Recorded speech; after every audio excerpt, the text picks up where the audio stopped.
నేను ఎక్కడికి వెళ్ళినా ఎర్రబుక్ అంటారు కదా. హాయిగా మీరు మీ పని చేయండి అబ్బా. ఎర్రబుక్ దాని పని చేస్తుంది. అందుకని నేను మర్చిపోయా. ఎంత మర్చిపోతా స్వామి? ఎందుకు మర్చిపోవాలి స్వామి? తోట చంద్రని చంపేస్తే మర్చిపోమంటావా? నందం సుబ్బయ్యని చంపేస్తే మర్చిపోమంటావా? ఎంత మర్చిపోతా? చంద్రబాబు నాయుడు గారిని 53 రోజులు జైలుకు పంపిస్తే ఒక కొడుకుగా నేను మర్చిపోతానా అని అడుగుతున్నా. నాకు తెలుసు ఆయన పడిన బాధ, ఆవేదన. ఇప్పుడు కూడా బాధేస్తాను. ఎందుకు వదిలి పెడతా స్వామి? మన పని మనం చేద్దాం, ప్రజల దగ్గరికి వెళ్దాం, చేయాల్సింది చేద్దాం. ఎర్రబుక్ దాన్ని పని చేసుకుంటూ వెళ్తుంది. అంతేగాని మర్చిపోయా ఏదో అయిందనేది ఉండదు.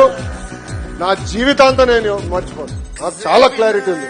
ఎందుకంటే తప్పు చేసిన ఎవరిని వదిలిపెట్టుకోవచ్చు. అధికారులు అయి ఉండొచ్చు, రాజకీయ నాయకులు అయి ఉండొచ్చు, పోలీస్ ఆఫీసర్లు కూడా అయి ఉండొచ్చు. ఆనాడు చెప్పా, చట్టాన్ని మీరు ఉల్లంఘిస్తున్నారు. చట్టాన్ని ఉల్లంఘిస్తే మటు నేను వదిలిపెట్టాను.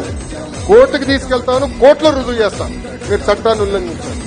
నేను హెరాస్మెంట్ చేసే వ్యక్తిని కాదు, డైరెక్ట్ గా చేయాల్సింది చేసే వ్యక్తి. వాస్తవాల దగ్గరికి వెళ్ళేది.